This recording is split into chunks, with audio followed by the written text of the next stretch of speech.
দ্বিতীয় বিশ্বযুদ্ধ ৬০ লাখ ইহুদিকে হত্যা করেছিল জার্মানির নাৎসি বাহিনী।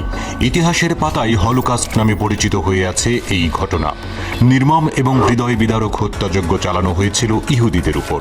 অবুঝ শিশু ও নারী, প্রতিবন্ধী, বৃদ্ধ কিংবা অসুস্থ রোগী কেউই রেহাই পায়নি। এতটাই ভয়াবহ ছিল সেই নির্মমতা যে শুনলে গা শিউরে ওঠে। এই নির্মম হত্যাযজ্ঞের মূল হোতা ছিলেন অ্যাডলফ হিটলার। তখন জার্মানির চ্যান্সেলর হিসেবে দায়িত্ব পালন করছিলেন তিনি। কিন্তু কেন হিটলার ৬০ লাখ ইহুদিকে হত্যা করেছিলেন? মৃত্যুদণ্ড এবং ভয়াবহ মানব পরীক্ষার জন্য কুখ্যাতি অর্জন করেছিল হিটলারের নাৎসি বাহিনীর কনসেন্ট্রেশন ক্যাম্প। এই ক্যাম্পগুলোতেই মানব ইতিহাসের নৃশংসতম ঘটনাগুলো সংঘটিত হয়েছিল। ইহুদিদের মারার নানান নিষ্ঠুর কৌশল নিয়ে পরীক্ষা নিরীক্ষা চলত কনসেন্ট্রেশন ক্যাম্পে। এমনকি হত্যার আগে পুরুষ বন্দীদের নানা রকম ট্যাটু করে দেওয়া হতো, যাতে মৃত্যুর পর তাদের চামড়া দিয়ে আকর্ষণীয় ল্যাম্পশেড, অ্যালবাম ও টেবিল কভার তৈরি করা যায়। মানুষের বুড়ো আঙুলকে ব্যবহার করা হতো আলোর সুইচ হিসেবে। ভয়াবহ আর বিচিত্রতম নির্যাতন চালাতো নাৎসিরা। তাদের অত্যাচারের মাত্রা নিয়ন্ত্রণের বাইরে চলে গিয়েছিল। ইউরোপ ও জার্মানির ইহুদিদের উপর ভয়াবহ অত্যাচার চালায় হিটলারের নাৎসি বাহিনী। গ্যাস চেম্বারে জীবন্ত পুড়িয়ে হত্যা, আগুনে নিক্ষেপের মতো ঘৃণ্য কাজে মত্ত ছিল তারা। মধ্যযুগীয় বর্বরতাকেও হার মানিয়েছিল হিটলার।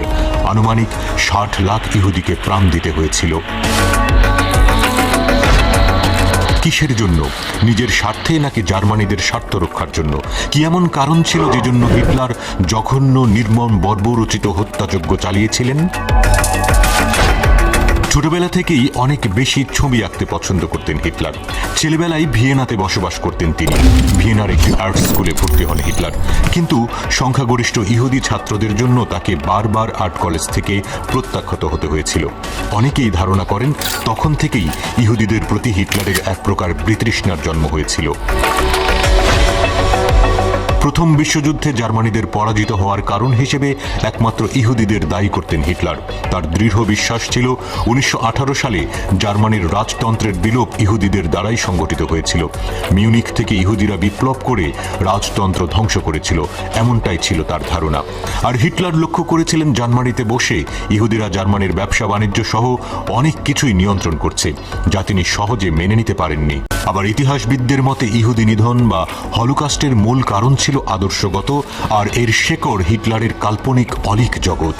হিটলারের ধারণা ছিল পৃথিবীকে নিয়ন্ত্রণ করতে একটি আন্তর্জাতিক ইহুদি চক্রান্ত চলছে। তাই ইহুদিদের নির্মূল করতে পারলেই তিনি বিশ্ব জয় করতে পারবেন, এমন বিশ্বাস তার মধ্যে কাজ করছিল। হিটলার একটি শ্রেণীকে বিশ্বাস করাতে পেরেছিল যে ইহুদিদের কথিত ষড়যন্ত্র ঠেকাতে না পারলে জার্মানি, এমনকি পৃথিবী হুমকির মুখে পড়বে। এছাড়াও নাৎসি বাহিনীর অতিরিক্ত আত্মবিশ্বাস তাদেরকে ইহুদি নিধনের পথে চালিয়েছে। দ্বিতীয় বিশ্বযুদ্ধের প্রথম দিকে তারা এতটা বেপরোয়া ছিল না বলে জানা যায়। কিন্তু ১৯৪১ সালে রাশিয়া আক্রমণের সময় নাৎসি বাহিনীর সাফল্য হিটলারের মনে প্রবল আত্মবিশ্বাস এনে দেয়। তিনি ভেবেছিলেন রাশিয়া তার পদানত হবে, ফলে তার ইহুদি হত্যায় বাধা দেওয়ার আর কেউ থাকবে না। এই হত্যাযজ্ঞ চলে হিটলারের পরাজয়ের আগ পর্যন্ত, অর্থাৎ ১৯৪৫ সালের এপ্রিল পর্যন্ত।